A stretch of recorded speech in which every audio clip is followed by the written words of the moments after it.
Hey, welcome back NKU and YouTube land.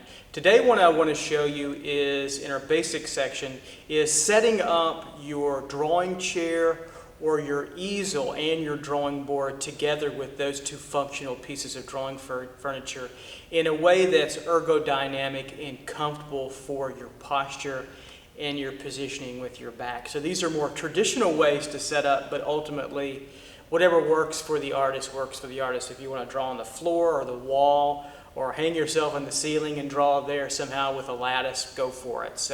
But for our purposes, we'll look at a traditional way of setting up. So stay tuned. I'll be right back and we'll take a look at those really quickly. Okay, here we go. So we've got our basic setup in the drawing studio. So if you're in a university environment, great, you probably know some of this. But if you're at home, you can do something like this. This here is what we call just a drawing chair or a drawing horse, drawing chair horse if you want, different ways. And I've got it set up in a pretty basic position in its lower configuration here. And it's a wonderful device to use to draw from and draw successfully from. In this case, a still life model, but it could be the figure model on a stand, etc. And it's fairly sturdy, but it's also fairly light. And what you want to do when you set this up, or if you have a chair at home, is you want to straddle. That's why vis-a-vis they call it the drawing horse chair. And so I've got a nice straddled position here to where I can see my still life very cleanly and very, very clearly. And so now I can take my drawing board and my drawing utensil over here. So I've got my drawing board set up, okay, with my paper and a drawing already started.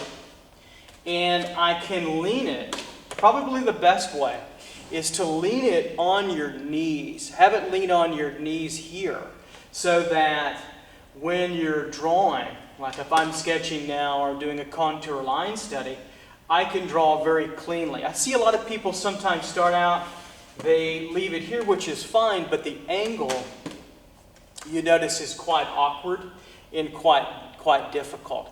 So I think from years of experience, having your drawing chair set up in this manner, and of course many different arrays of viewpoints too as well. You can go we can't go 360 here because we're against a wall, but we can go about 180 or so. But having the drawing board rest comfortably on the top of the knees, the top of the thighs, and then drawing here, I think is a really nice, clean and easy solution, a very comfortable solution for drawing from the model, or in this case, the still life.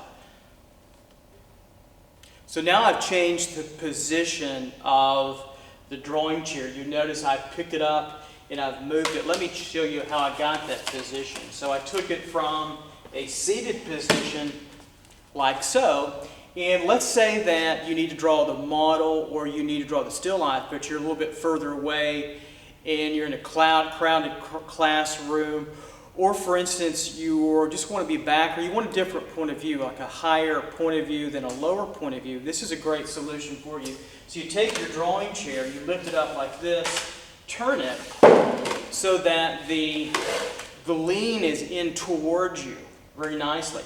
Then you can take your drawing board and your drawing utensil like so, and then you've got a nice drawing surface to work some from at a nice angle, so you can work pretty well. The only complaint I've ever had about this, if you're super tall, which I'm not, I'm super short, it might be a little burdensome for you. And I've got a solution for you in just a moment. It's called the easel right behind me to work with as well, and I'll show you that. But this is a nice, comfortable solution. You could even put two of these chairs together to make it super wide, or I've even seen three if you've got a bigger drawing board to work from. But you want the angle of the lean coming in towards you, and it's a nice, comfortable position as you look at the still life. Quite comfortable. Okay, let's go on and take a look at the easel. Hey, now we have the easel. So these are relatively small easels. They're relatively inexpensive to to use. Easels can go from as cheap as $40 or $50 up to $2,000 or $3,000, if not even more, depending upon the materials and the weight. So this is a pretty standard solution for universities. Just steel here, and a couple of things I want to show you about the easel as we get started. You generally want the easel at about a straight up 90-degree reference point to make it easy and simple to draw and then see with. You don't want it leaning too far back or too far forward on you, unless there's a specialty kind of situation that you might use if you're really advanced. But for the most part, you want this straight up at 90 degrees, which it is in my viewpoint. And the tops and bottoms slide. So you can lock them in, and as you put your drawing board up and down here, you can rest your drawing board and lock your drawing board into the top or bottom compartment. So let me show you. Let me get my drawing board over here. Bring it back, and we'll start to lock it in.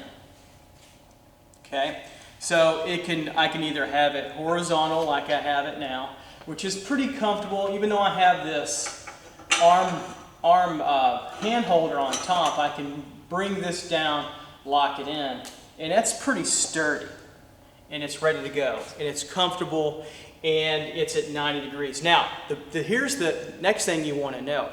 If I've got it in the position I have now, I can't see my still life very well. So I'm right-handed. If you're right-handed, you want to have your left side, your left view open for viewing. So you're going to turn your easel somewhat, have it to the right, so that I can open up and I can see the still life in front of me. Okay, so now I'm at a very comfortable position. You're kind of at the same position I am. You're looking kind of over my shoulder. So as a right-handed artist, I can see and look and begin to draw and create from this observational and perceptual still life pretty easy. What if you're left-handed? So if you're left-handed, then you would take your easel, and now you would move it over to the left side of your body so that the right side of your view is open quite easily.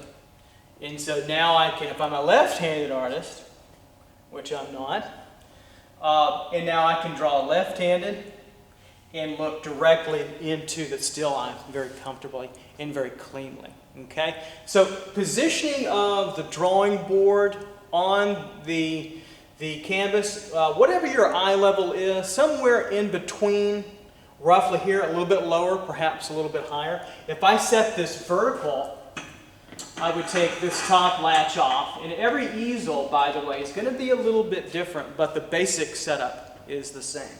And so I could take my drawing board here, set it, clamp it back from the top, nice and firm and tight, hold it down, and then make sure that the clamps are set pretty tight, and I'm ready to go again. And this feels like a pretty comfortable height. So my eye level is about dead center, so I've got a little bit of height, I've got a little bit of lowness from my eye level, and it feels pretty comfortable. And then of course you can raise it or lower it depending upon how much attention to detail or control that you need so you're ready to go. Okay? Well, there you go. That's pretty simple. That's your kind of basic setup from your drawing chair, your drawing horse, from the low position to the higher position. And then you have your easel, depending upon the way you open it to your body, if you're left-handed or right-handed. Pretty simple stuff, but it's worth talking about. Just like sharpening pencils, how to hold your pencil, and what your materials are. It really matters in good drawing and painting. And then let me end with this. I am well trained traditionally, but in my professional practice, it's very unorthodox. So drawing on the floor or painting on the floor or using walls is the way to go if that's the way to go for you. So what I just showed you was a basic, very traditional, dare I say, academic setup, but they're rules and they're meant to be broken if that's what you need to do later on. Okay? All right. Thanks for watching, and I'll see you next time. Bye-bye.